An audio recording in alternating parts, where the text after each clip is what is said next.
This is the RPM Podcast, starring Scott Riggleman. Here comes Scott Riggleman trying to fill that hole.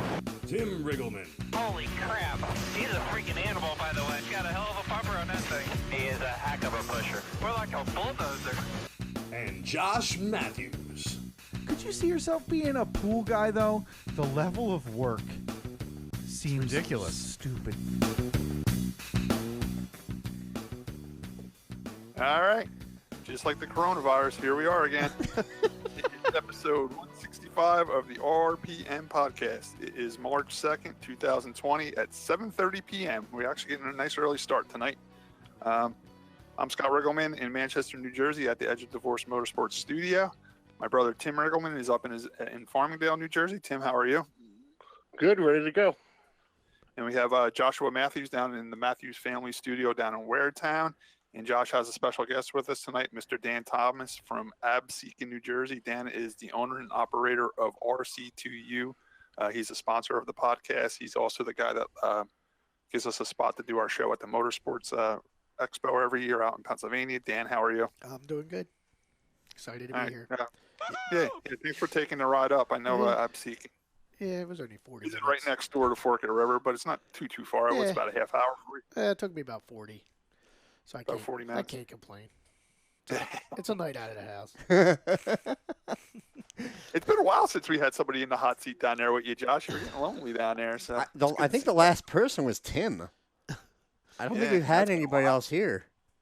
Tim bought that $20 headset, and you haven't seen him since.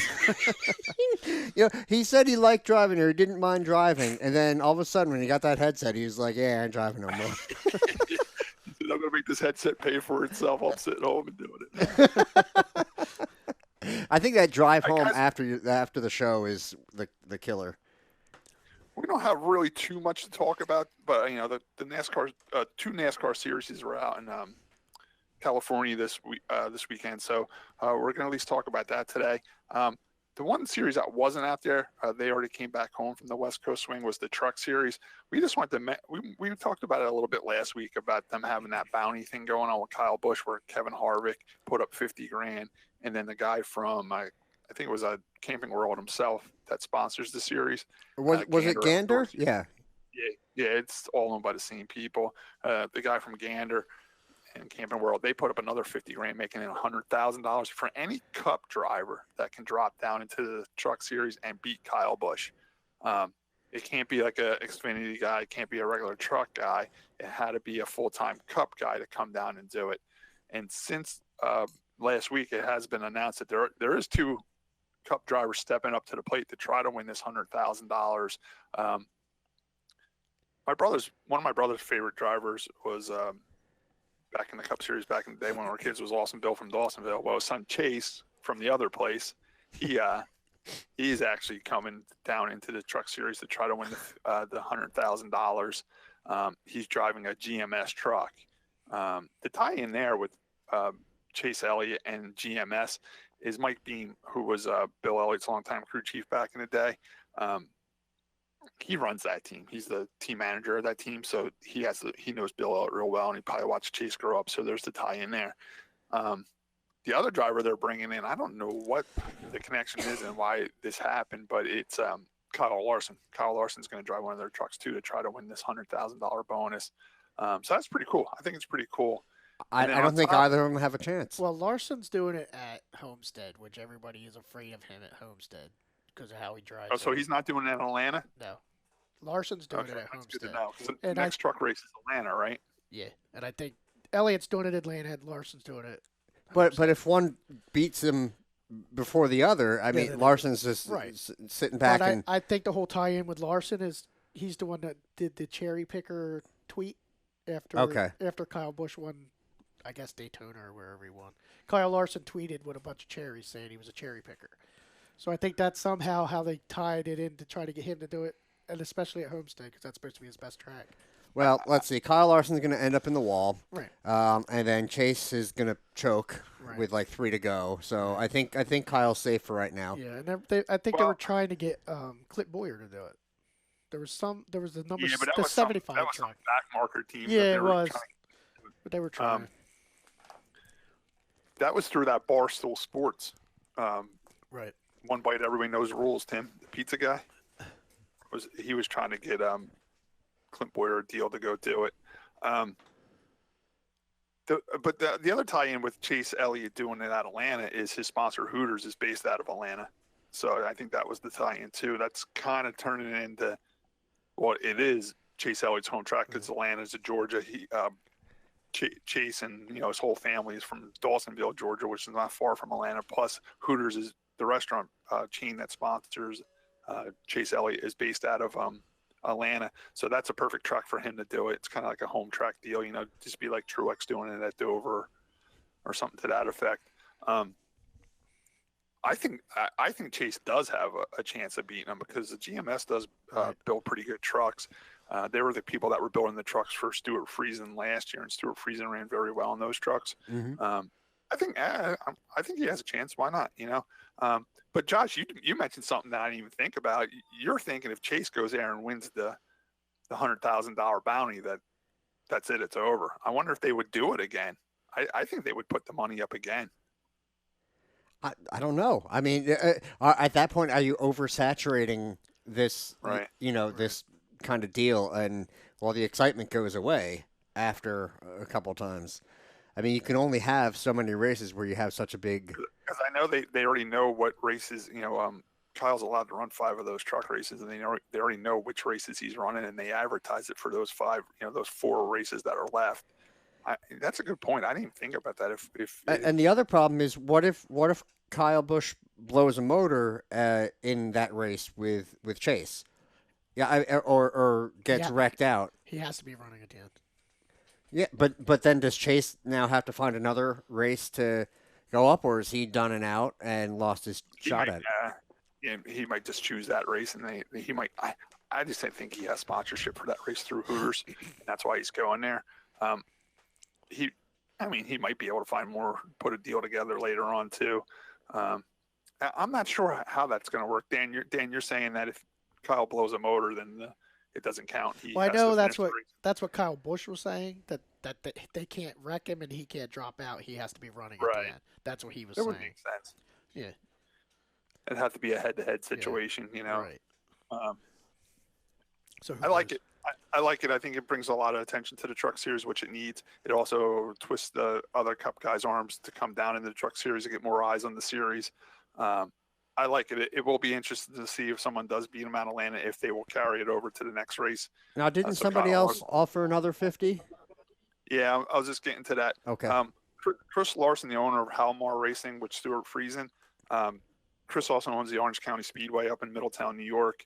He's a big supporter of dirt modified racing. He's pretty much Stuart Friesen's guy that foots the bill for all his racing. And Chris Larson said, "Screw it." He's like, "Let's not make it only for the Cup guys. I'm going to put $50,000 up if any truck regular driver can beat Kyle Busch." So now I got like Stuart Friesen or Johnny Sauter or Matt Kraft, and now if they can beat Kyle Busch, which they can every once in a while. Now they had the opportunity to win $50,000, and that was what our buddy Phil Gould that comes on our show all the time. He's the crew chief for Ty Majeski now in the Truck Series. He was Ross Chastain was his driver last year, and they made it to the Final Four down in Homestead. He was saying that too. He's like, "Well, we can, regular truck guys can beat Kyle. Give us an opportunity to win a little extra money." So Chris Larson stepped up to the plate and said, "I'll put up $50,000 for any truck guy that can do it." So. Tell you what, a lot of money on the line for that old time truck racing. So I think it's really, really cool. I mean, I'm definitely going to watch. I think it's great. I personally proves. Go ahead. It proves that every single driver out there knows that Kyle Busch is the best there is out there. And so, told us. Well, Clint says, "Listen, I can beat Kyle Busch any day of the year, but it's his truck equipment's the best out there. I got to get me some good." Yeah, but you can buy that. They sell that stuff. Yeah, but it's $140,000. Did you hear that too? Kyle Busch says, "Well, you can rent the best truck I have, but it's going to cost you $140,000 to win $100,000." Last time I checked, it cost money to race. Well, that's what Clint Boyer was saying about if he had to buy his way in, he wouldn't do it because he's already $40,000 in the hole, even if he wins, because he's paying $140,000 for the truck and he only gets $100 to win, so he wouldn't do it. That just goes to show you how ludicrous it is to field a top of the line truck at a race. It's $140,000 Kyle Busch is getting for these kids to drive these trucks.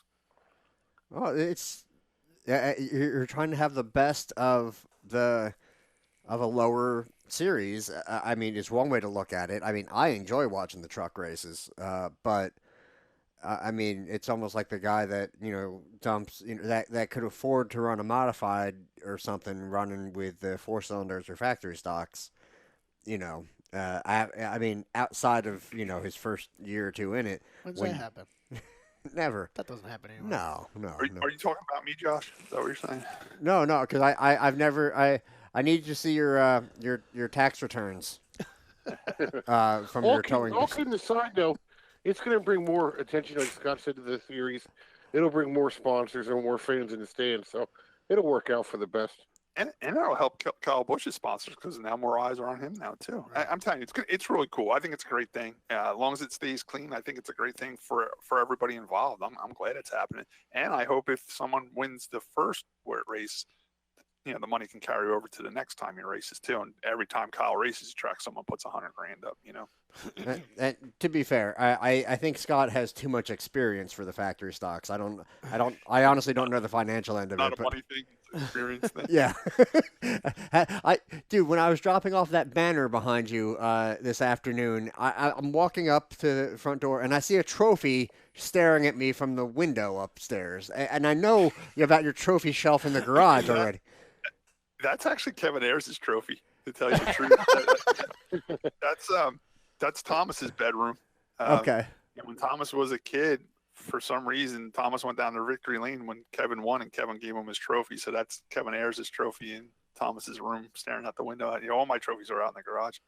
Okay, I was gonna say I knew about the garage ones. I was like, why does he have one staring at me from the window now? But No, that's Thomas's bedroom. All right, so the trucks are off until Atlanta. So we'll have to wait and see what happens there. So we're talking about California, the Xfinity car, the Xfinity race. I did get to watch it. It was on Saturday afternoon. Did you guys get to watch that race? I did not. Neither did I. I saw the wreck with the 21, I guess. Somebody wrecked the 9. That's the only thing I saw. Did you get to watch the Xfinity race? Yeah, I watched it. I watched it too. I tell you what, I thought we were in trouble, that it was going to be a bad race, because the first stage was just boring, spread out, no racing whatsoever, totally boring first stage. I'm like, oh man, this race is really going to suck. And then I realized how much we really need the stage racing and how it does help. Where I was definitely one of the people against stage racing when it first came out, because it bunches the field back up and makes it more racy. And I tell you what, California's a weird track. I read a lot of people on Facebook saying it's a horrible track. It's going to be gone off this, all the racetrack contracts are up and they're starting fresh. They can start fresh and do a schedule. A lot of people think that track's going to be the next one to be off the schedule and turn into housing. It's kind of like a perfect storm for it to shut down because, number one, the racing's not the most exciting there. And number two, where the track is at, the property value is through the roof. Because it's in California and the area is building up around it. So they can make a buttload by turning it into condos. Yeah, it's like a perfect storm for them to get out of their NASCAR contract and stop racing there and sell Lakewood West, we'll call it. But it is a beautiful facility. I hate to see it off the schedule. I looked at it two different ways. When there is a long green flag run and the cars get spread out, the racing does get boring. But I tell you what, on restarts and when there is a pack of cars racing together, it's a real racy racetrack. I mean, the second stage of that Xfinity race was very exciting. A lot of wrecks, a lot of like 3-4 wide, a lot of people spinning out. It got exciting there for a while. Same with the Cup race. That track is very similar to Michigan. Yeah, a lot of people compare it to Michigan, where it comes down to fuel mileage finishes and stuff like that. Well, I was going to say even size, tri-oval, banking. Yeah, they're both 2 miles. I think they were both owned by Penske at one time too. They were like twins. Yeah. Well, ironically, that's the second track. There was a track in California before that one that didn't make it, and they closed it down. Right, exactly. It's like history. I think that was the sister to the Talladega, I think, if I remember right. I think it was Ontario, wasn't it? That California? Yeah, it was. That was like Indy. That was the same as Indy. Yeah, it looked like a square or a rectangle. Indy, yeah. Yeah, They made more money at the concerts they had there than they did the races. Yeah. Right. It's almost like history repeating. It's a shame because it is a beautiful racetrack, like the pits and the garages and the grandstands and everything. Then I got thinking, if they do go back there, maybe they have more stages. Where they had 3 stages, maybe make it 4 stages to keep the cars packed up and restarts and stuff like that to make the racing more exciting. What would happen if you put restrictor plates on them there? Just asking. I really don't know. That's a good question, Josh. I really don't know. It's almost like Goodyear tried to make it more exciting by having tires that came apart after a certain amount of time. Yeah. Oh, that is. But anyway. Well, they were talking about going to 4 stages next year, but they dropped it back to 3, I guess. That was something they talked about that I read somewhere. Okay. Because they were going to add an extra stage, but then it was going to take away more of a green flag pit stop strategy. It was just going to be yellow flag stops. I mean, I'm not against it, but I also could see where it almost would feel too soon to make that change. Like you just got this and you're just ironing it out. Don't jump and change it. The Xfinity race kind of sorted itself out with not needing more stages because they did have a few wrecks and cautions breed cautions, and there was cautions after the restarts, and kind of made the race exciting. And it ended up being a very good race because it did have some cautions to keep it close competition, keep the pack together. Josh, you want to give us the top 10 of that? I do. When I figure out where I put it. There it is.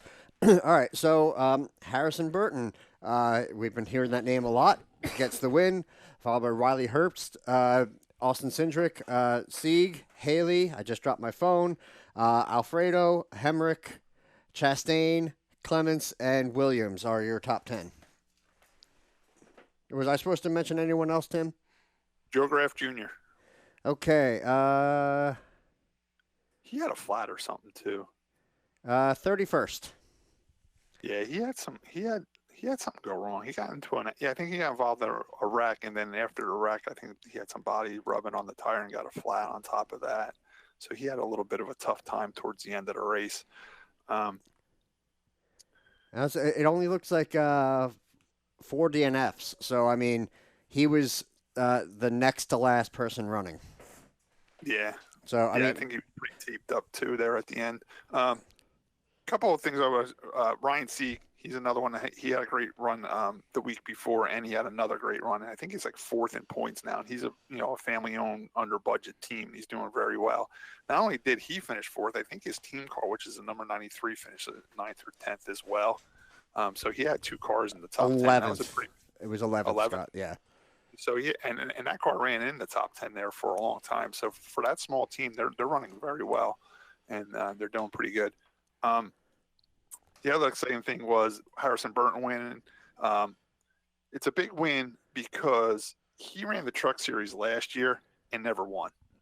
And then they were moving him up to the Xfinity Series, and a lot of people think they were moving him up too soon. He didn't even win in the Truck Series. Why are you moving him up to Xfinity?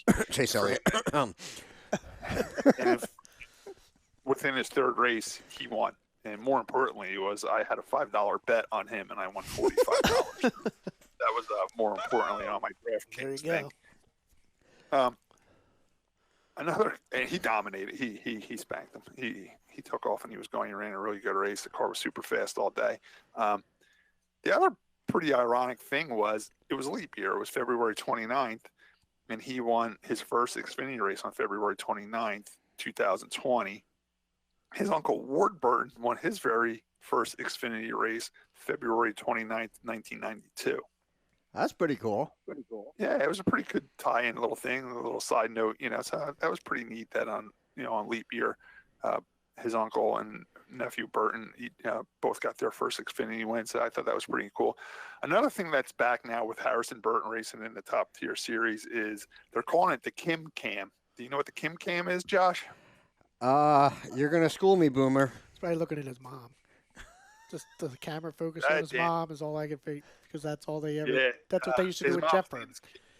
His mom's name's Kim Burton, and Kim is Jeff Burton's wife. And back when Jeff Burton was the hot shoe in NASCAR radio, she was famous for like her panic attacks on top of the pit wagon, like cheering him on, freaking out when he wrecks and going crazy. She's very animate and emotional on top of the box, and they used to have a camera on her all the time because she was nuts.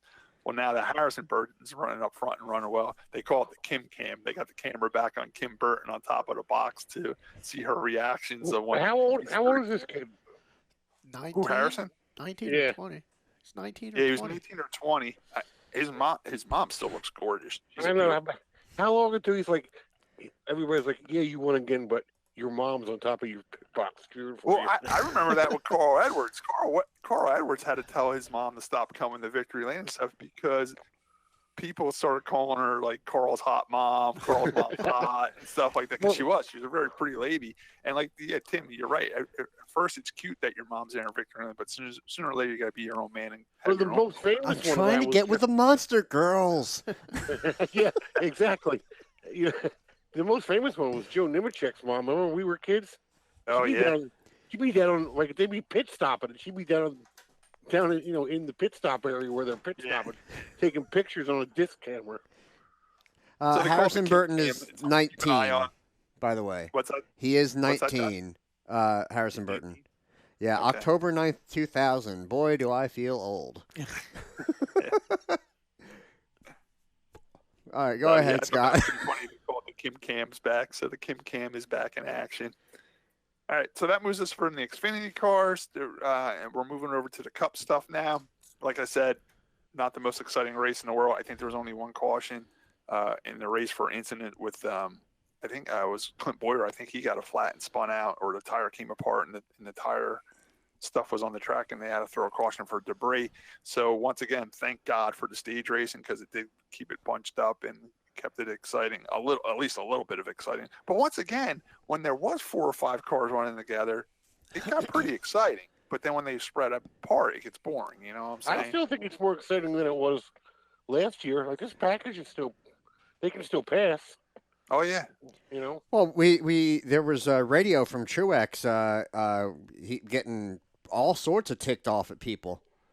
Tell you what, we talked about it last week. You know. He's not real happy the way things are going. I mean, the cars have been fast. They're just making bad mistakes, you know. And it started. He had all weekend. They had problems. They couldn't even get the car through tech, and you know that shouldn't happen nowadays, you know. And they had to, you know, I think they failed tech like 3 times, and it was so bad they couldn't even qualify. He had to start dead last, you know. And he was mad the whole race. Like, he was just very animate. Tell people, get out of my way. I'm coming up through the pack. And every time he came down pit road, something would get screwed up, you know? There was that. He was mad at the people around him. There was some bump drafting going on. I mean, there was. There was some action going on. So, I mean, it maybe, like you said, it wasn't the best race or the most exciting, but it's not like there was nothing happening. Right. And with the tires coming apart, that was always the worry, you know, because their tires were cording when they were coming in the pit. How many people were pitting with 1 or 2 to go in the race, like, you know, in the final stage? It's like Goodyear planned it out almost perfect. They were like 2 laps short of a tire run for the tires to hold off. Like, you know, NASCAR wants them to build a tire that has fall off so it makes the race exciting, you know, and they did. They came there with a tire with fall off, but it just, the last 2 or 3 laps, it would start cording and coming apart. Some people's tires would make it to the end, and some people weren't. Yeah, actually, unfortunately, Ryan Blaney's the one that got hurt the most with that. He was running second with 2 to go. He had the tire come apart, and it dropped them all the way down to like 20th something, you know? Yeah, and they even zoomed in on that bit hanging off the back. And now let me ask you this. Since we're talking about these tires and you're talking about Goodyear designing different tires, different compounds, all that, and I know they tried this in that one All-Star race. What is your opinion of the Formula One style, you know, hyper soft, you know, ultra soft, you know, and like, you know, the medium hard, different tire compounds? I like that idea, Josh. I like, you know, have like a red tire or green tire or something like that. Mm-hmm. That kind of reminds me of when me and Tim were kids, like the Thompson 300 with the modifieds. They had like a gumball tire and a hard tire. You know, you can either throw a set of hard tires on that can go the whole 300 laps, or you can run gumball. You know, you can run the hard tires into the last pit stop and then throw a set of gumballs on. for passing, I mean, maybe it is time to look at something like that in NASCAR. Because I mean, it could change, and you have to kind of figure out how the race is going to go. So it's not just fuel strategy. You could have a tire strategy, which could change up your whole pit setup. The only I like the idea, Josh. I do like the idea. The only bad thing about that is people might push the tires a little too hard, and we can go back to the old days when Hoosier had a tire and Goodyear had a tire, and there was a tire wars. People started getting killed, Right. They were pushing the tires, they were blowing out, and people were wrecking and dying. Hoosier actually came out with a tire. I don't know if you remember this, Dan Thomas, but the part of the tire that Neil Bonnet had on his car when he died at Daytona, Hoosier developed a tire that would actually bow up. So when you were going down the straightaways at Daytona, you were basically riding on like 3 inches of the tire in the center of the tire, so there was less friction. Instead of the whole tire patch of like 10 inches or 12 inches or whatever the cup tires were back then there. That's like when the dragsters do their burnout and you watch those tires. Right. That's exactly what the Hoosier were designing the tire, and it worked. It was fast. It was real fast. The problem was they didn't hold up and they would blow out. Tire war. So I would just be afraid people would push those softer tires on, if you want to call them the passing tires, whatever like that, where they would try to run them the whole race and they would blow out and wreck. That's why people wonder why there's only one tire supplier in NASCAR, and that's why they don't want tire wars like that. Where because that's when the Bill tire Elliott. companies are trying to That's when build Bill a Elliott. faster That's tire. when Bill Elliott broke his arm at Daytona and all that because they were all those issues with the tires. Yeah, I'm not saying we'd have to go. I mean, I see where if competition is good, but it can also be a problem. And if you want to stay with one manufacturer, I'm fine with that. But if you at least give the guys some option, it comes down. You think you're going to be good just for a short run. You could change your wedge a little bit, put these other tires on, and then try to run where somebody else might try to stay out longer. I don't know. It seems like it could be fun, and with with the changes they're announcing now, I mean, it's kind of like why not? It'd be the time to do it. Yeah. Hell, if you're going with that, you might as well just go with a push to pass button too while we're doing it. Actually, no. I was thinking about the movable spoilers. So you can just on the straightaway just beep if you're within 1 second. But all right, let's. I guess we're ready for the top 10 of the Cup race then, Josh. All right, yeah. So Alex Bowman, a lot of people, Redneck Nation was very happy to see that happen. Followed by Kyle Busch, who had a tough race. Kyle Busch came from pretty far back and had some issues, and to finish second, I'm sure he still wasn't thrilled, but that wasn't a bad day considering everything else. Followed right behind by his brother Kurt. Thanks to, and this is all thanks to Blaney having that tire issue with, what was that, 2 to go, I believe? Yes, he was running second, so they all moved up a spot when that happened. Yep.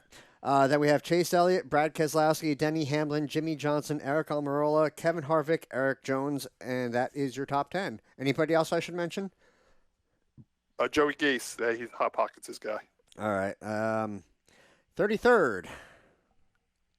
That's 2 worse than last week. He was 31st last week. I think he was about 7 or 8 laps down. I get nervous, and I think I actually missed the name because I keep scrolling. Oh, nope, there it is. All right, so Hot Pockets and his driver, Joey Gase, have a little work to do going into Phoenix. We'll keep an eye on those guys. It was kind of cool seeing Kurt and Kyle Busch race together. I like when they get next to each other and they both have competitive cars. Kurt Busch was very, very happy with his car. It seems like Chevy and Camaro found something good now, and they're running a lot better. I mean, it was won by Alex Bowman, who pretty much walked away with it at that last run, after the last pit stop. He pulled off and took off, and they were even telling him to slow down, save the tires. They were worried about his tires cording. He's like, I am slowing down, and he was still pulled away from everybody. So Chevy finally got that Camaro working. It took them 2 years, but they finally got it working good. Kurt Busch was very happy with it. Jimmy Johnson, man, he's knocking on the door. Josh, I told you that last week. I thought he was going to win last week. I bet for him to win again this weekend, but his odds were a little bit lower this week. It wasn't as good as I told you last time I bet on him. It was a $10 bet. I could have won $360. This time, I didn't realize. Well, California, it's his home track because he's from California, but I didn't realize he had such a good record there. He's got a lot of wins there, a lot of like the most laps led there, all this stuff, most top 10s, most top 5s. He qualified outside pole by like 0.007 seconds. He lost the pole by. So I still took him, but didn't pay as well. I put $10 down on him. I think it was $210 to win. He did not win. For some reason, I couldn't bet for him for that top 10 deal. Okay. Or no, I could bet for him for the top 10 deal, but it paid like $3, so it wasn't worth doing.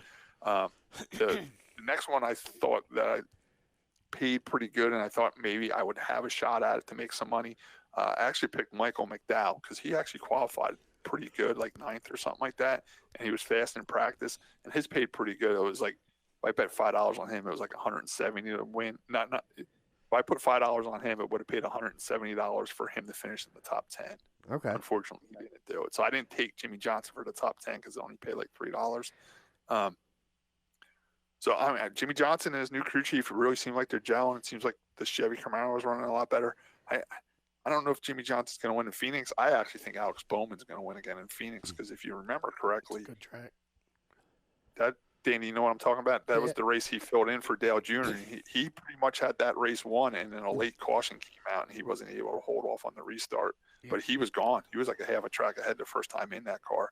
I think he's going to go in there with the momentum from California. I think he's going to be forced to reckon with.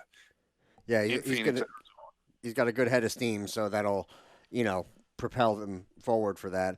The only thing that I can think could stop him there, Dan, if you remember, that's where Kevin Harvick wins all these races too. So Kevin Harvick's always very, very tough at Phoenix.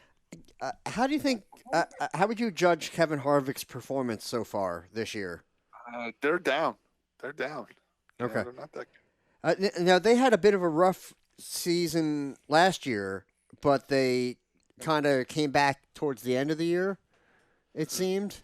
So do you think they're going to go through that again? You know what's weird about you saying that, Josh, is that team is owned by Tony Stewart, and Tony Stewart was famous for never running that good in the beginning of the year, but come the hot, dreary days of summertime in August, that's when he would start picking steam up, and it seems like the team he owns almost operates the same way as he raced, Maybe it's I don't know. It's their alma mater. I don't know. But another thing, they made a big deal of Alex Bowman winning that race because supposedly he's on the hot seat because his contract's up at the end of this year and he hasn't really done much in that car. It is his second win now. A second win's always important because this way you're not the one-hit wonder, with your one win and people think it's a fluke and stuff like that. Yeah. Now he backed it up with another one. So now he's got 2 wins. He did it in dominating style. He had a flawless race. He ran a great race. So I think that really helps him in his negotiations for re-signing at Hendrick Motorsports for next year. Okay. But yeah, like you said, they got the Camaro working pretty good. So that, you have 3 Chevys in the top 4. Jimmy Johnson then in 7th, and then Tyler Reddick is just outside the top 10. Tyler Reddick had a real good run too, so it's not just the Hendrick cars that are fast. It's also Richard Childress' car was pretty fast, Mm-hmm. We're gonna just have to see how it plays out, I think. And like you said, Jimmy Johnson, he's been hanging in there with that top 10. And I always say that, Josh, you start hanging around the top 10, top 5, 3 or 4 races in a row, you're going to get a win sooner or later. It's going to be your turn. It's like that in short track racing. Like, I always feel good if I finish 2nd, 3rd, 4th, 3rd again. I'm like, I'm hanging around the top 3. It's going to be my night sooner or later here. Yeah. All right. So shall we get to the big breaking news? The one lug nut deal. Yeah. So NASCAR. Well, first of all, they're going to an 18-inch wheel. They've been testing this new car. It's always had 5 lug nuts on it. They show up at a test today. They stayed right at California. They had the new Gen 7 car out there, or whatever gen it is now. And they had William Byron stay over until Monday, which is today, to test the new generation car that's coming out in 2021. But when they unloaded the car, this time it had the single lug nut that everybody's been talking about for the last couple of weeks, the one big center lug nut like they do in the Indy cars. Mm-hmm. So I guess William Byron is the crash test dummy to see if this thing's going to hold up or not. So good luck to William Byron. But it's not only the one big lug nut that caught my eye. Josh, if you notice, they're going from a 15-inch wheel to an 18-inch wheel. But not only that, they're going from steel to aluminum. It's the aluminum that caught my eye. Yeah, we had heard talk about the diameter going up, but to hear that it was going to be aluminum, and I know that we run the steel rims, the factory stocks, partially because they'll bend and deform, whereas the aluminum, if you talk about a cast aluminum one, it can shatter, and that's a bigger problem. Right. So I don't know if these. I mean, they would have to be cast, right? They wouldn't be forged aluminum. They'd be really expensive if they're forged aluminum. Yeah. You have to start with a big block of aluminum, cut it out, you know? Yeah. But I don't know. I was really surprised. I thought NASCAR would, at the speeds they run, I thought they would never go to an aluminum wheel, you know? And now they said, oddly enough, that they said the reason for going to the center lug is they can make a stronger aluminum wheel with one lug nut than with five. But I'm really surprised they're going to the one lug nut because they're trying to make this new gen car more similar to what kids are used to driving on the street. That's why they're going from a 15-inch wheel to an 18-inch wheel, because these kids like the 18-inch wheels. So leave a 5 lug. I tow a lot of cars. I never see a car with a 1 lug nut. You know what I'm saying? So yeah. It's kind of weird doing it. Well, the one thing they were talking about was the aesthetic part of going to the larger rim was a bigger factor than the lug nuts would be. As they cared more about the look of the bigger rim, and they said we're going to go with that. And you know, it was the function follows form, I guess, in this instance, where we'll make it work. And they said that they could get the 5 to work, but because they can't guarantee that all 5 nuts would be tight, that these aluminum rims are less forgiving in a situation like that. So it would be inherently more dangerous at that point. Now, as far as cost or whatever, they're saying, now this really surprised me, that they're going to get more use out of these rims than they would out of the steel ones, saying that they can use them longer. Yeah. So instead of with the steel ones, they get a couple races out of them. With the aluminum ones, they're talking about a couple seasons, you know, outside of, you know, wrecks or something, that they could potentially use it for multiple seasons because of this design. And they did mention that it would be a little bit lighter, but apparently not significantly lighter than the steel rim. So they said it won't change what the tire changers have to do. They mentioned the variables like how many lug nuts get glued on currently to the steel rims, and this goes for practice too, because some teams pushed back a little bit because they invested a lot of money and time to training these athletes to hit 5 lug nuts, and now they're not going to be doing that anymore. It's going to be 1. So, but they're saying, well, now you don't have to waste time and money to glue all these lug nuts on. And if you want to do practice runs, and we've seen that where they push the car in and, you know, they do a simulated pit stop just for practice. Well, now you don't have to worry about gluing more lug nuts on for that. You can just keep doing it over and over and over with these 1 lugs, because that lug will now stay in the socket of the gun and be reused each time. So I think where it ends up, you know, finally with the balance money-wise, I don't know. But there will be some time and money savings, and then there may not be. But they're saying that it's not going to affect the pit crew demand, that they're still going to need to move quickly. You know, they're not going to have, you know, me with my big gut trying to run around a car. You know, they still need a properly trained athlete to do that kind of stuff. But the overall pit, they're saying the choreography of the pit stop is going to remain the same. Yeah, like watching from the grandstand, it's not going to look any different. Right, but is there only one manufacturer of these wheels? I'm sure. I'm sure NASCAR owns them. Yeah, most likely. They didn't get into that I saw. But Josh, now that we're talking about changing tires, did you notice we haven't seen this in a long, long time over the course of the NASCAR weekend? We saw some gun failures again that we haven't heard from in a while. There was a couple of people with the air guns again that kind of popped back up. Yeah, well, how much is that gonna? I wonder if that's gonna change at all with this, because how much are you gonna gain? But you know what? I mean, even when they use their own guns, every once in a while one would break. You know what I'm saying? So it's a mechanical device. It will eventually fail. So really, I didn't hear anybody blaming NASCAR making them force. I mean, it's just weird that in the same weekend between the Xfinity race and the Cup race, there was a couple failures. But it's a California climate. What's that? It's the California climate. That's what it was. Yeah, maybe. But I'm just saying, it's just weird that popped up and we haven't heard nothing about that in a while. But then again, there was always gun failures every once in a while before they were forced to use NASCAR's gun. So one thing I am a little bit curious about, because this will make the pit stops a bit shorter, going from in the 12s to now in the 10s. Now, I was hearing that it's not really going to change that much, even though that's one big lug.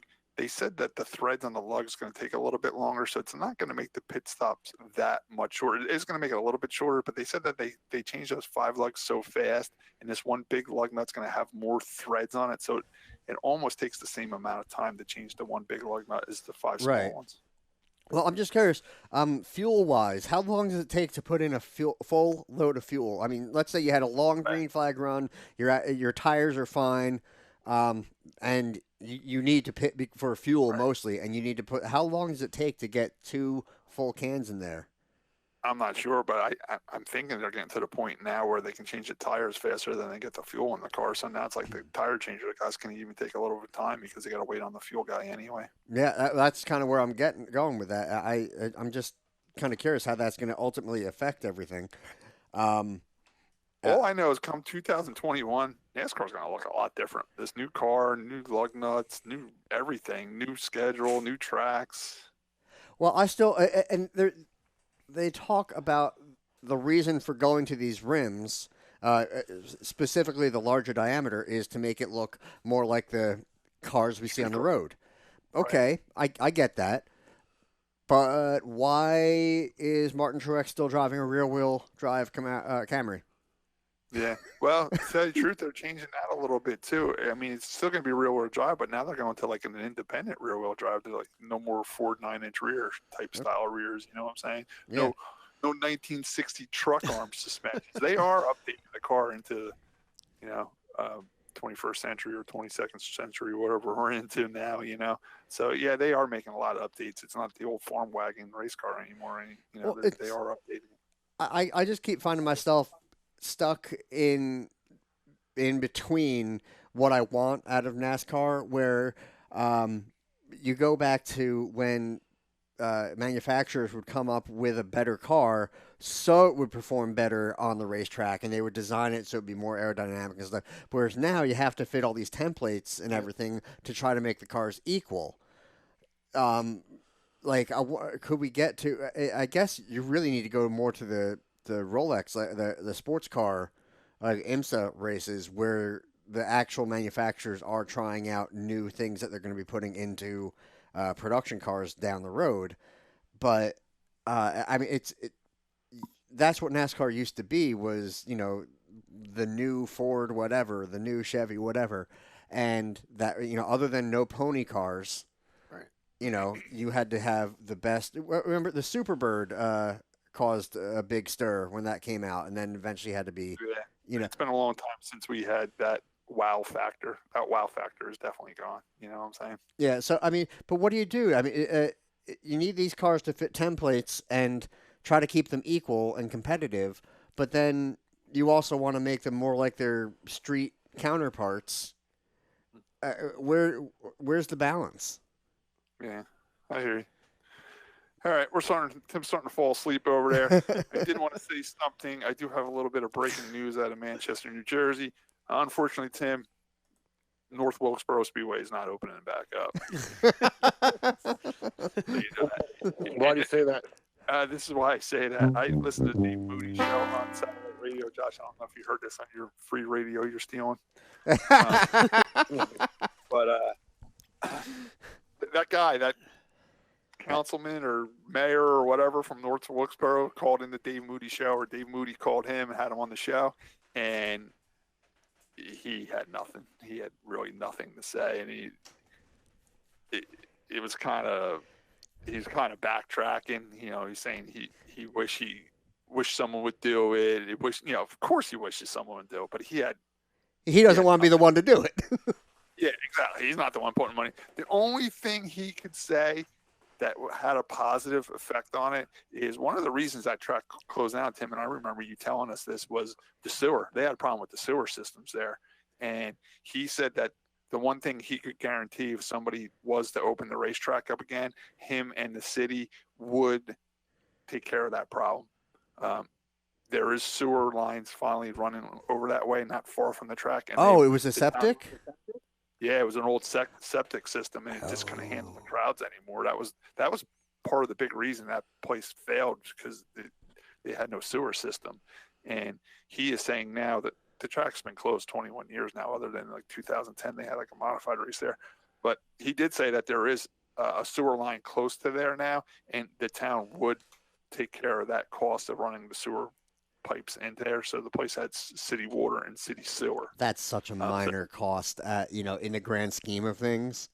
Yeah, I know, but it was one of the problems of that place. Another thing he said is he couldn't sit there and guarantee the track any money to reopen through the government, but he did say that there is grants available in that county for anybody willing to open up any type of business that would create jobs. And he said that if someone was to open the track, they would qualify for that grant, and he would be willing to help make that deal happen where they would get a grant.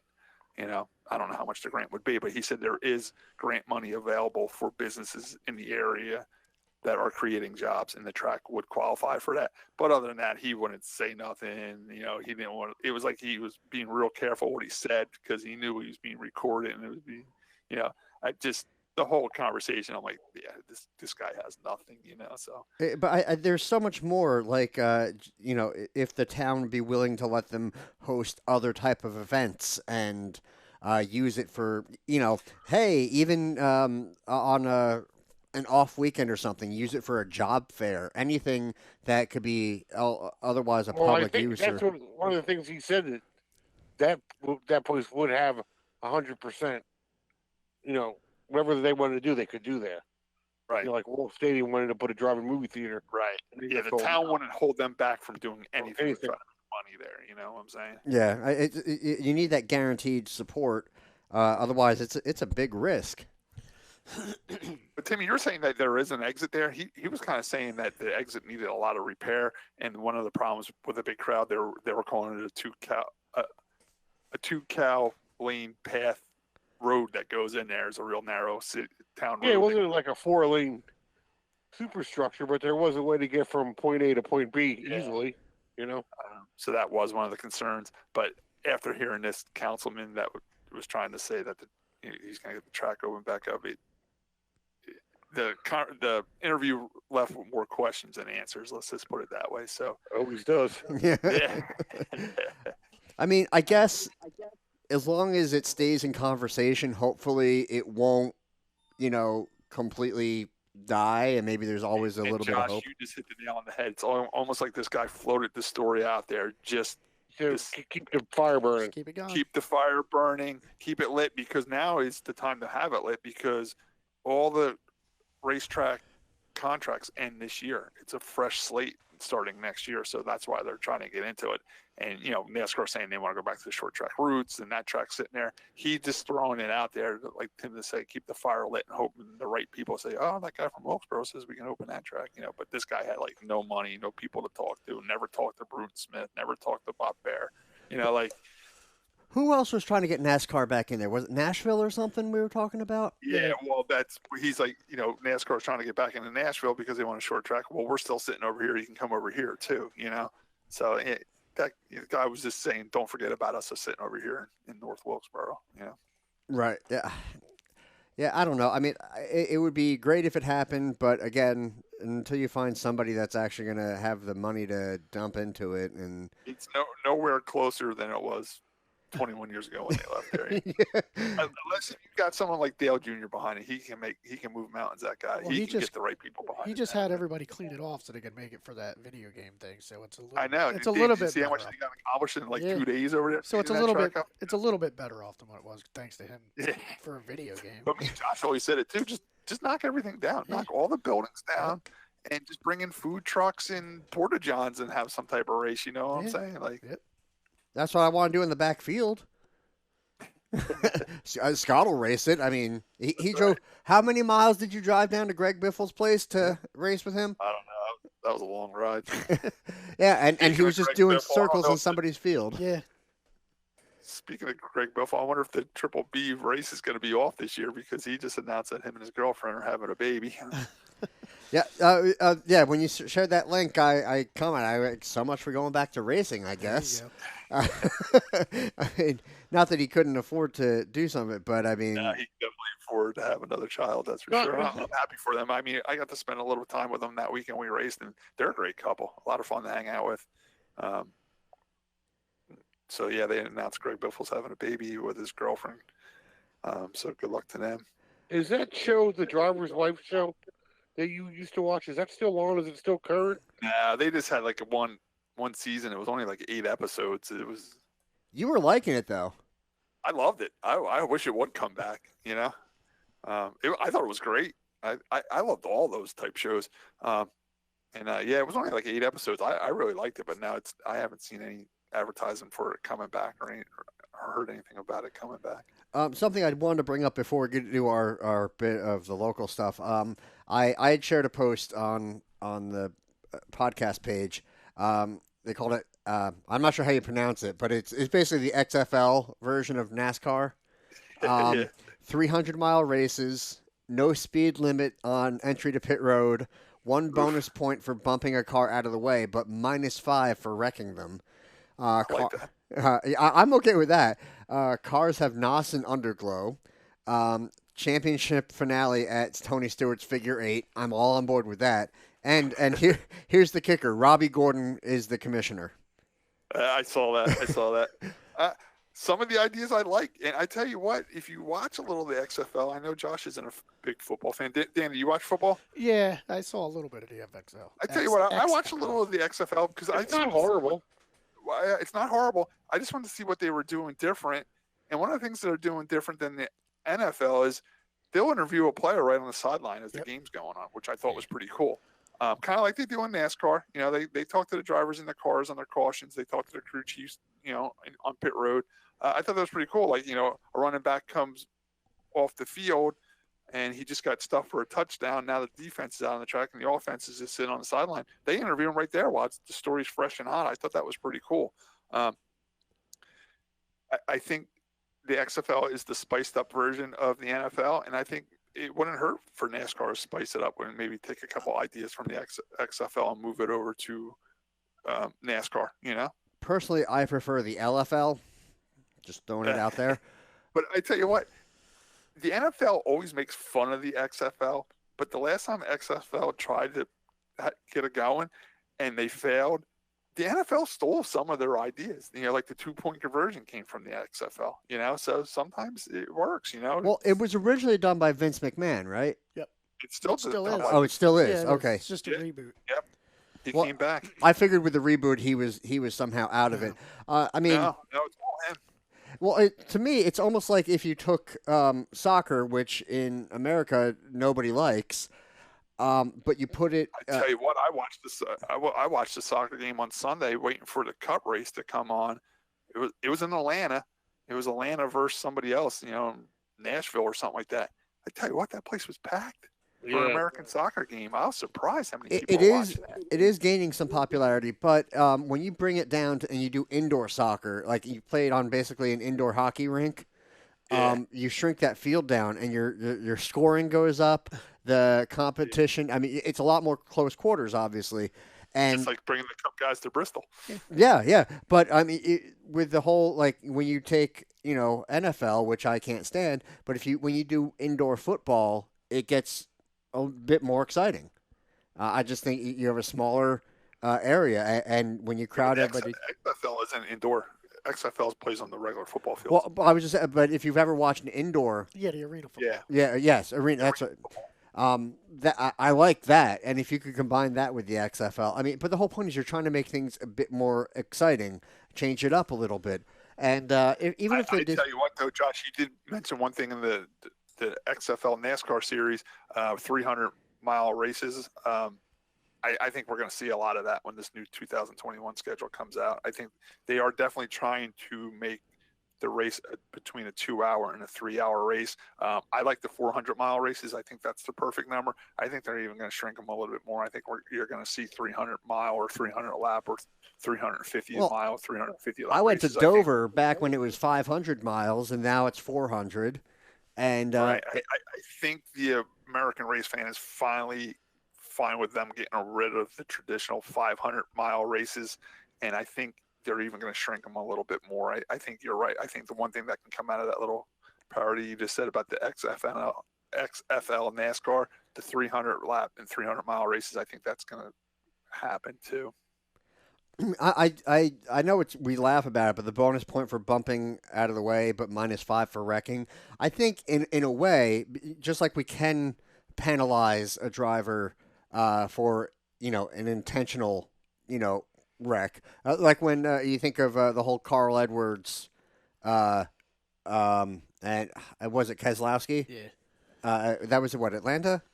Yeah.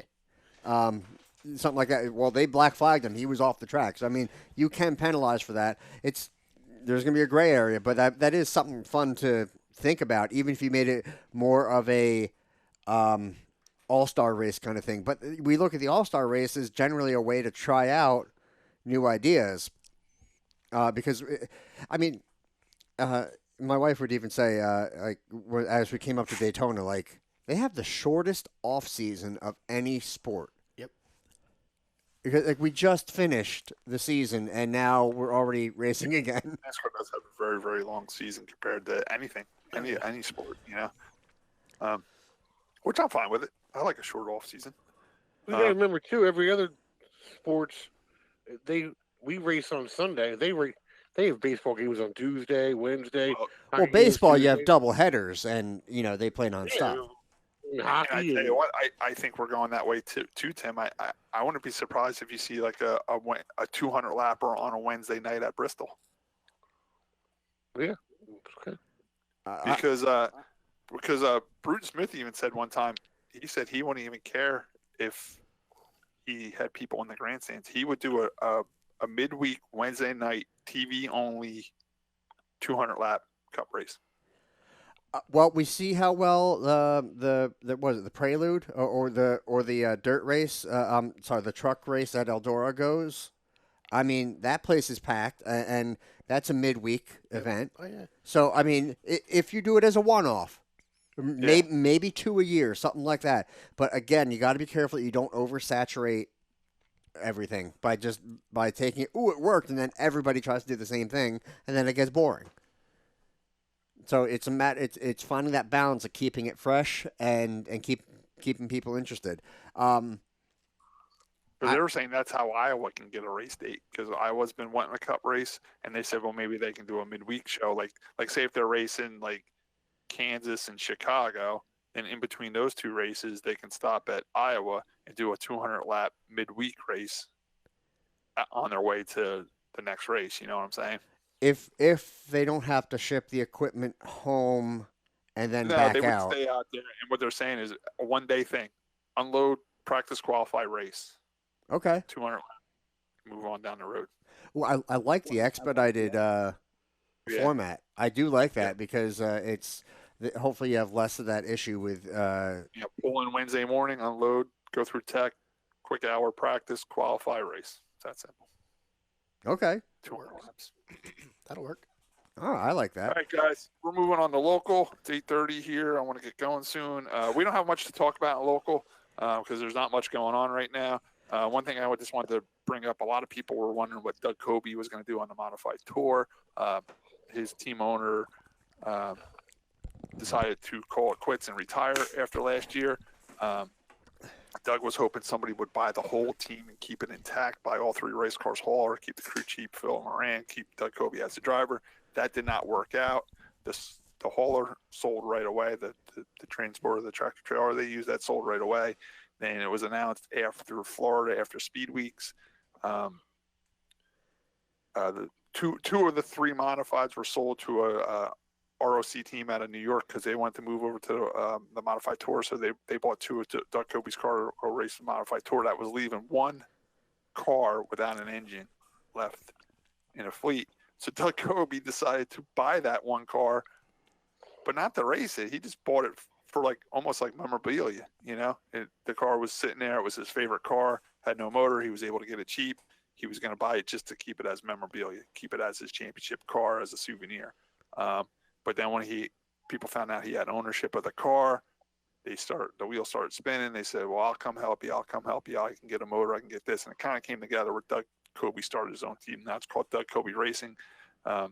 His sponsor, the tool company, is staying with him. Phil Moran, the crew chief, he's staying on to help Doug. So Doug's running it now out of his own garage, out of his own shop, started his own race team, and he's going to run for his 7th championship on his own. So he's taking it on. He's going for it, and we wish Doug well and hope he does good. Tim, how do you feel about that? You're pretty close to that situation. I think they'll be fine. I don't think he'll make a difference. He won't even, go out there and win the first race. There's no doubt about it. He can do it. Yeah, he pretty much said that. He's like, listen, we don't have an abundance of stuff. We don't have any spare cars or anything like that. He's like, but there's no reason why we can't go down to South Boston for first race and win it and just snowball from there. So it'll be something we'll keep an eye on this year, Josh. We'll keep an eye on Doug Coby and his new race team, and hopefully he has the same success that he has in the past couple of years. The only other thing we wanted to talk about in the local today, it's really not local to us at all, but there's some crazy racing. Tim, did you say it was in Australia? I think it's Netherlands. Netherlands? I think it's in Netherlands. It's called Banger Racing. I'm sure you guys seen it on YouTube and stuff. It's like crazy. First of all, they go the opposite way around the racetrack that we go. Well, it's weird. Two, if you watch the collage videos or the mashup videos, some they're left-hand drive, the others are right-hand drive. So there's actually a mix. It's mostly right-hand though, but I have seen a few left-hand ones though too. So I don't know how they dictate which way they go or what direction they go, but it's a little bit of both. But it's called Banger Racing. It's the craziest type of racing I've ever seen. I don't even understand it, only because I never watched the full race. I just watched the highlights of the wrecking. I can't believe people don't get killed in this race. And I've been watching it for a few years now on YouTube. And if there's a car parked head on into the wall, somebody will just come wide open and just run right into the back of him and push the guy's back seat right into the driver's seat. It's amazing no one gets killed in these races, and I don't quite understand what they're doing there other than destroying cars.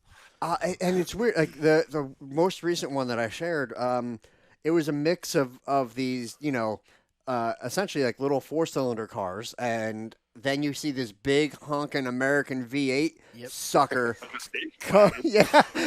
There's even a limousine. Yep. And then, one had a limo in it. Yep. Yeah. It comes plowing in, and these other cars fold up to. I don't know how the guy gets out of the thing. Yep. And I know they have officials. I use that term loosely around the perimeter with some red flags and all, but they'll be waving it, and the other cars are still piling in. Sometimes you see the guy in the car flapping his arms, get me out of here, get me out of here. Here comes another big wagon, wide open, right into the back of him. And then, oh my God. Then I've seen that, and then there was another guy. There was a fire in his car next to him, and he slowly takes off his helmet and climbs out like it was no big deal. I cannot figure these guys. And actually, it's just there was another huge pile up on I-80, and I forget what state it was. And it was another one of those huge wrecks where there's 100 cars and tractor trailers all piled in. It looks just like that. It does. It does. There are some that have legitimately scared me watching them. I do not know how these people survive it. Or there's some I just turn off. I'm like, this is too extreme for me. I'm just not into it. I don't understand it. I don't know what they're doing. We got to figure out do you race to the checker flag like normal race, or is it the last car standing, or is it a team where kind of like roller derby where you have the one guy that scores? Roller derby, Tim. But the other one's jamming he up. was saying in the pre-race, our pre-show interview, he was just saying it's weird that there's cars already wrecked and they're already done, and someone comes and finishes them off even more. You know, that's what I can't figure out if there's a point system to it. But now, according to Wikipedia, and this is. Yeah, we're becoming that kind of a podcast now. It says old scrap vehicles are raced against one another. Well, okay, duh. With the winner being the first to the checkered flag after a set number of laps. Contact and damage to an opponent's car is permitted and encouraged within the formula, with cars progressively becoming more damaged throughout the race. They're usually held in oval or tri-oval.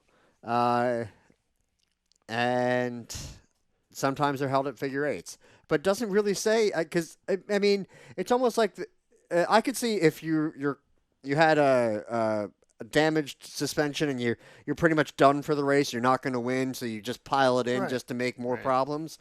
But we see that in enduro sometimes. But this is intentionally just crushing the vehicle without a car crusher.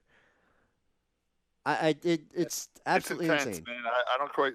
Nice little homework assignment from my brother. He can figure that out for us all week long, and then I'm gonna fly over to the Netherlands. Check it out. Maybe RPM podcast can get my brother a ticket to the Netherlands to check this out for himself. French fries and mayonnaise. Interview a few of these drivers. It says, Tim, if you can look into it a little bit more and report back to us next Monday, we appreciate that. A lot of them are lettered up cool. They look really nice. And that's the other crazy thing. Why let them up nice if you're going to destroy them in 2 seconds? They look really cool. They must have a lot more old iron over there than we have over here anymore, that's for sure. Another thing I saw, Josh, too, I finally got to see that poor guy's video of him launching himself in his homemade rocket. The flat earther. He took off well for a steam-powered one. That might have been his first mistake. If you're building a rocket, I don't know if I would go with steam-powered for a rocket, but I did watch that, and I hope you really What power would you use, Scott? I have to ask. Some would rocket fuel. I mean, that's why they call it rocket fuel, you know? I've never heard called steam rocket or rocket steam. I've never heard of that, you know? I would definitely go with some jet-powered, maybe. I don't know, but steam, I don't think I would use. Josh, I really, after watching this video, I'm sure you watched too, I was really hoping you'd reconsider building your homemade rocket. But to replace that excitement in your life, I did see on Facebook you can buy a helicopter kit that you can build right in your driveway and launch it right out of your driveway. I would do that. I was terrible at my helicopter lesson. You took a helicopter lesson? Yeah. I've taken a plane and a helicopter lesson, and the plane was easy to fly. The helicopter was not easy. I mean, it was really cool, but it was, I mean, the slightest movement does a lot to the helicopter. Real touchy and twitchy. But the thing is, it's not instant reaction. You make an adjustment, and it takes a second before it actually translates to the motion. And that was weird because I would try to correct for something because, you know, you feel the car getting loose and, you know, you're trying to, you know, feel what's happening and it's a weird delay and my brain just, you know, wasn't wired for that scenario. So that was kind of difficult. It was fun and I would love to do it again. I really would. That was actually just over a year ago or no, a couple years ago.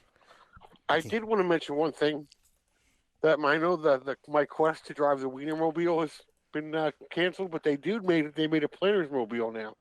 Yeah, it's a big. They made a Planners Mobile. Another thing I'm because your dream almost came true to drive that Wienermobile because there's 2 of them for sale. Yep. Yeah.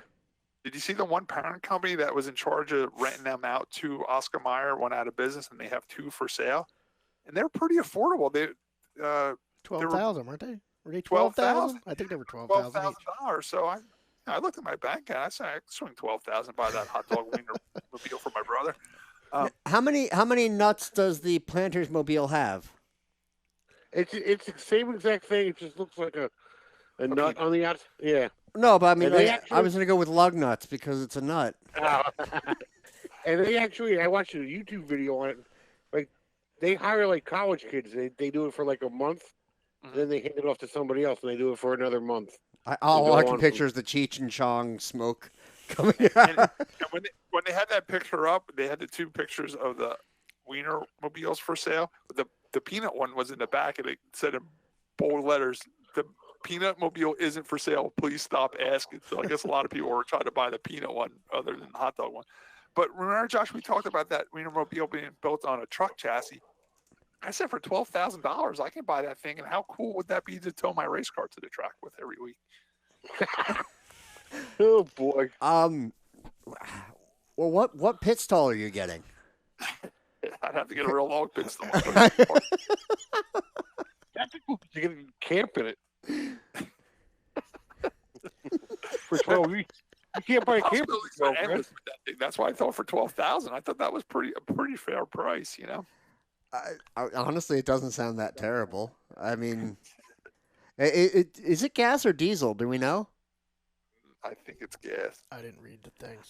Just because it's built on a truck, chassis, and then depending on how many miles you want to get out of these things, would diesel be a?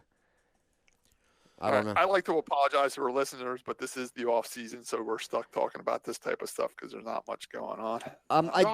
I did see recently pictures of the work they're doing down at Bridgeport. Yeah, the truck's beautiful. Yeah, there's some banking in there, isn't there? A lot. You think? A lot. I don't know. I mean, what do you guys think? Is that going to be good? I think it's going to be a good street stock track, and I think it's going to be a good sprint car track. Dan, you might know more about this than me. I just don't know if it's going to be a good modified track. That I don't know. I'm still trying to figure out how they're going to pack it in when they wet it down without sliding off the track. They wouldn't do anything. I stopped by. I did an event in Morgantown, Pennsylvania 2 weekends ago, and I made sure I went that way so I could stop by and check. And there was 2 people working there on top of the banking, and it is high. So I couldn't go inside because all the gates were locked. They won't let anybody in, but you could see it from the street how high it is and how much of the big track they took out to build the little track. So what's that rest of that area going to get used for? Pit area. Oh, they're just expanding it. So they're moving all the pits over to the front side, so that way the drivers can do like they do at Wall Stadium in New Egypt, where they can actually go into the grandstands instead of being a mile away. And I tell you what, I do like that because when I did race at Bridgeport, it feels like you're in a whole different world when you're in that back pit. Yeah, right? You're so far away from the grandstands. And when because I've done it too, and because nobody cares about the enduro guys, we were shoved all the way, exiled to the end. With the Nats. Yeah, so now everything they were saying they're supposed to put a speed shop in the back now, but it depends on, I guess, how they do what they do. They got a lot going on. I tell you what, Dan, I think racing's alive and well right now. I mean, all the tracks in our area open, including Evergreen, Wall, New Egypt, Bridgeport. But I think Bridgeport's going to have the star power this year because I think they're like the new game in town with this new track, and I think a lot of people are going to be excited to go down there and see what that track's all about. Yeah, it's going to be different. They just announced this week that Ryan Godown's making it his home track, so he's leaving New Egypt and going there. Wow. So, there's going to be it's going to be interesting because they have the speedsters there quite often, and a lot of the guys from, that race them at Action Track, I guess there was interest in that, and a lot of those guys are tied to modifieds too, so they're trying to make it so that they can run the speedster and the modified on the same night. So it's going to be interesting. They got a lot of plans going on. Bridgeport has some great ideas this year, and I just hope it all pans out the way they think it is. And I think it's gonna. I think the modifieds are going to race on that track better than a lot of people think. Because the racing's pretty good with the modifieds at Grandview, and Grandview is a high bank track. Yeah. It's going to be different. You're going to have to get used to it. What was the reason for the change? What did they somebody flip a coin, or was something going wrong? There was a lot of. It depends. Some of the drivers. It was getting too expensive to try to keep up with the bigger money teams on the bigger tracks because it wears out. You need a super motor on that 5/8 mile. Yeah, it just wears them out because they just run them flat out the whole time. So it's a little bit affordable to drop them down. They can run the spec small block and stuff like that instead of just the big block. Okay, so, it's almost like they let Danny Serrano just go all over the country and see every racetrack in the country and pick out which one he liked the best, and that's the one we'll build because he was not a bad idea. He stopped at every racetrack in the last couple of years, open or closed. He went to so many races, and they kind of copied a track. What was it called, Lawrenceburg or something like that? In Indiana? Yep. That's the track they copied. And I guess Danny went there for a race and fell in love with the racing there and the track, and that's pretty much what they copied and built at Bridgeport. You know. Yeah, it's going to be interesting. So I think they did their research on it, and I think it's worked out well for them. Now another big topic in dirt racing is the material that the type of dirt that you're. That's what I was just going to ask. I saw Danny out to dinner a couple weeks ago at the Firestone Bar and Grill in Beechwood, and I asked them what they did about clay. They said they used the clay right off the 5/8 mile track. Yep. Okay, so the same material. They're supposed to use all the same fencing too. They're supposed to just shrink the track and then put all the fencing from the big track around it. What material did they use for the? Because last year they had 3 tracks. It was all the same material. Didn't they truck more in for that? Yeah. For the middle one? They get the same quarry, wherever quarry. Oh, okay. Because I know they talked to what was it for Trenton? There's a lot of talk about the clay that they were using for that indoor race. They use the same there to East Windsor. Yeah, but that was East Windsor clay. Okay. That's not Bridgeport clay. It's weird. I mean, it's different properties. I'm lucky enough to be someone that won on the quarter-mile dirt track at Bridgeport and the 3/8 mile track at Bridgeport. And I tell you what, I really enjoyed that 3/8 mile track. I really enjoyed that 3/8 mile track. I thought that 3/8 mile track was awesome. But what Danny was saying, they wanted to make a real racetrack again. They wanted to have the guardrail next to it and the lighting next to it and the catch fences, all that stuff. And that's what they did. I kind of wish they just would have kept the 3/8. But he said that he's like, come try the half mile. You'll like it more than the 3/8. Plus the way they had, the first year they did it, they kind of had they were going back and forth. But last year is when they had to set the 3/8 because they had to change the way it transitioned into the big track. So that's why they had that part of the schedule where it went from the 5/8, then they ran like 5 straight weeks on the 3/8, and then they were done instead of doing different weekends because of transition. Give us another race on the 3/8. He said, Scott, you don't understand. Once we switch to that 5/8, we got to knock part of the 3/8 down. Yeah, they had to fill it in and then take it back out again. So this way, it's just it is what it is, and you're stuck with it. But they are going to change the quarter mile too once they're done with the 3/8. So, oh, really? Yeah, they're going to try to make it more. They're going to pull the backstretch in some to kind of make it. From what they're saying, what I've heard is they're going to try to make it like another action track that Doug Rose owns up in Pennsylvania. And that makes sense because a lot of those guys race the action track and then they come down here and race. This way they don't have to change gears or setups. They can just go with the same car. But they're not doing any changes to that till they're done with the 3/8. So they don't want the quarter mile to delay anything. So if they don't get done quick enough and be able to change it, then they're just going to leave it for this year. They have some great ideas down there at Bridgeport. So let's stay positive and let's see what happens. But I have a feeling that track's going to shine this year. It's like it's almost like it's the new kid in town now, because New Egypt's been there a while. Walt Steve's been there forever, and now they're doing something different down there. So I think a lot of eyes are going to be on them, and I'm sure they'll have some criticisms from some of the Bridgeport diehards with 5/8 mile. But I give that half mile a shot. I think it's going to go good. I mean, I was lucky enough to sit down with Danny for a good half hour and talk to him and pick his brain a little bit. He's no dummy when it comes to dirt racing, and he's positive that the modifieds are going to race good on that track, and it was really good talking to him. Well, I'm sure, like there's going to be criticism to whatever guy on opening night has the wrong setup for whatever reason. He's going to say, "Oh, it sucks for some reason or another." But it's going to be getting used to it, I think, with any track. But I understand where people are coming with the criticism because that Lawrenceburg track it's a sprint car track. It never had R-type modifieds on it. So some people are like, oh, it's a sprint car track. The modifieds aren't going to race good on it. But you know what? The modifieds race good everywhere. It'll be fine. It'll be interesting.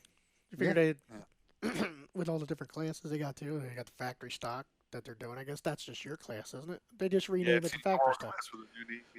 And the 4 cylinders are back. They're called hobby stocks, and outlaw stocks or street stocks. And so it's wait, is it actually going to be called factory stocks, or is it going to be still the factory stocks? Oh, okay. The outlaws are factory stocks. The 4 cylinders are or no, the Outlaw, your Enduros are factory Outlaw stocks. Enduros. Right, Yeah. they're factory stock. 4-cylinders are hobby stocks. The Outlaw stocks are street stocks. And then you have the other ones. And then you have the Slingshots, Speedsters. Okay. Yeah, because they're doing a thing with the Slingshots where they're going to run the heats and everything early on Saturday afternoon and then start Saturday night show with the Slingshot feature on the quarter mile before they start the half mile stuff. So it gives it gives the Slingshot guys exposure in front of the Saturday night crowd. Yeah, I like that. And the Slingshots are usually a good race. They're fun to watch. Yeah. Are they still going to be doing like the micro sprints and all that? Yeah, stuff? that's all Friday night. Okay. So Friday night's just all the quarter mile stuff, and then Saturday night there's like 10 races they're doing with the Slingshots on Saturday, so they can showcase them on Saturday night. Now, other than New Egypt having some weird Wednesday night shows or off night things, Bridgeport's really the only track that I know that locally that can run 2 nights in a row. Yeah. Well, yeah, or that is doing it. They do, and then that's all they can do. If they have like the Outlaws, then one of the tracks is off the following weekend. Yeah, they can't have 3 in a row, right? Yeah. By town policy. Yep. Because one time we were scheduled on the 3rd day on a Sunday, and we got canceled. And we're like, "What happened?" They're like, "We didn't realize it. We're not allowed to run 3 races in a row. Yep, We're only allowed to 32 run days. 2." Yeah. So that's how they schedule it. Scheduled Friday, Saturday, and Sunday. We were on the Sunday portion of the race weekend, and we got canceled. Yep. Well, because I'm a race fan, that's stupid. Yeah. I think we all agree. Right. Well, it used to be there's if you go to Bridgeport, right when you pull into the pit area, there's a house right there. Right. And it used to be, from what I was told, there was a guy that was in there that, he was watching the clock for curfew time, and every time, he would make sure, if they tried to go past curfew time, he would make phone calls. But I think I was told that he passed away, and then the Ramies bought the house after he passed away. So I think, from what I understand, that the Ramies actually bought that house and rented it out. That's one way to eliminate the problem. Because I think one of the workers. Because I think one of the workers that was at the track ended up renting the house so he could stay there close to the property and stuff. But I don't. So now he complains about the curfew. Yeah, so I mean it's different. I mean I hear a bunch of different things. So I mean it could be. Just crazy rules. Like you can't drink down there either, right? Isn't that like a dry county or something? It might be. It's just weird. I think there's a sign, no alcoholic, and everybody just keeps it on the down low, Yeah. Oh yeah, I'm gonna say they don't. I'm saying you're not. Oh yeah. That was well said, Tim. Yeah. Town permits them to have alcohol. Well, I mean, actually, yeah. You think about it. I mean, all the houses right across from New Egypt. There was he was like a bartender or something at Houlihan's in Brick, and we would go there after the racing at Wall, and talking about it. He's like, oh yeah, I live across in New Egypt, and I actually saw him out there once, and he's one of those guys that'll charge $10 or $20 to let people park on his lawn. Yeah. I saw that. The craziest. Go ahead. No, you go ahead. I kind of stuttered. The craziest points about houses was Trenton. They were literally on the backstretch. Yep. You They ever watch sit on the roofs and watch the races. Yeah. I posted a picture on my Instagram. I found it online somewhere. They You have an Instagram? They were in their pool. They were in their Mike pool. Honcho. Yeah. Mike Honcho on Instagram. They were in their pool, Josh, and like floaties watching the race from their pool. Whatever. That's one way to do it. I mean, it's better than. What's your other option? Trying to camp on the infield, put a tarp in the back of your pickup, and turn that into a pool. Yeah. I mean, All right, guys, let's start wrapping up here. It is 8:53. We did forget to mention that it's our very own Eric Brennan's birthday. So happy birthday, Eric. Birthday. who's that? I haven't seen Eric it. Brennan. Do we have to stay tuned for that? You got to ask our guest our food question. Oh yeah, that is a good question, Tim. Dan, you've been around to a lot of racetracks. As a race fan, as a racer, as a guy with your little RC2U business. Right. You ask everybody on this show. I'm sure you heard the food question. Which track has your favorite track food? See, I'm difficult because I'm very picky, and I eat chicken. That's all right. I eat chicken fingers everywhere. And so does John. Do you? I mean, I can do that or a cheesesteak. Yeah, I mean, chicken fingers and hot dogs. I mean, It's hard to say. Oh, where's Eric Brennan? Yeah, I mean, I don't usually eat at the tracks though. But usually, if I do you bring it's stuff Bridgeport. normally, or No, I stop before I go and I stop. oh, so he's a Wawa before the race kind of a guy. But I mean, usually it's like Bridgeport. I like last year they were really good with how the quantity of the food that you get for what you buy. It was always, you would buy it would be chicken fish and fries. It'd be like $8 or something, but it's big giant tray that they just completely filled with fries, and you would get a good amount of tenders on it. So it was always Bridgeport. With the Bridgeport chicken fingers and fries. Yeah, and then when Maxwell's used to be at New Egypt, they had these really giant hot dogs that I thought were really good, but they're not there anymore. But it was usually Bridgeport. Okay. All right, guys. So now this brings us to our "What Have We Learned" section of the show. I didn't learn today. Tim, you got anything? I learned that you got $12,000 to buy me the hot dog wagon. There you go. That's all you got, Tim? Yeah, that's it. See, I didn't have anything for. All right, Dan, what'd you learn? Your guess is as good as mine. I have no idea. Well, I really weird. I picked up a anything. lot towards the end of this. Yeah, I mean, I don't know. I just learned how this show works. I figured I'd stop up here and see what's going on. Are you gonna come visit us more often? Yeah, I mean, I need to get out of the house a little bit more.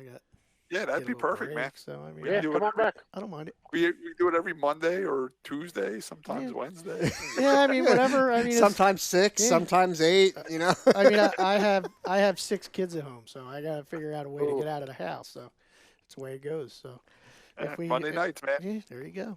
We'll figure something out. I'm sure I'll be back. Well, you're always welcome. And with that, today I learned that Scott has won so much that he even has Kevin Ayers trophies. There you go. I also learned that NASCAR is so neutered it only has one nut, unless they run the Planters Mobile. There you go. I learned that Dan knows a lot more racers than I could even imagined. I mean, pre-show they were just rattling off names back and forth, and I don't know who half of them were. But well, with that, it comes with. I don't know what it is, but when I was growing up, I had a way of memorizing everybody, whether I was at a racetrack or not. We had Area Auto Racing News every week, and I would read it from front to back, and I would know all the drivers at tracks I've never been to, and I could tell you about them growing up because I would have people that I would run into, and they would quiz me about it, and I could tell them stuff about things that I never saw because I was always reading everything, and it always stuck in my head. So it's very easy. Yeah, and it's very easy for me. Somebody just mentions a name, and I know exactly what they're talking about, no matter where they're from. But you also know where they all live, because you were saying how many live we near were mentioning all the ones down by me. Yeah, I mean, a lot of times you just mention a name, I know who they are. Yeah, I just know who they are. Plus with what I do. Plus with what I do now, going to all these different tracks, I meet a bunch of different people and stuff like that too. I got a question for you. Good. What track, like a local track, haven't you gone to that you want to go to?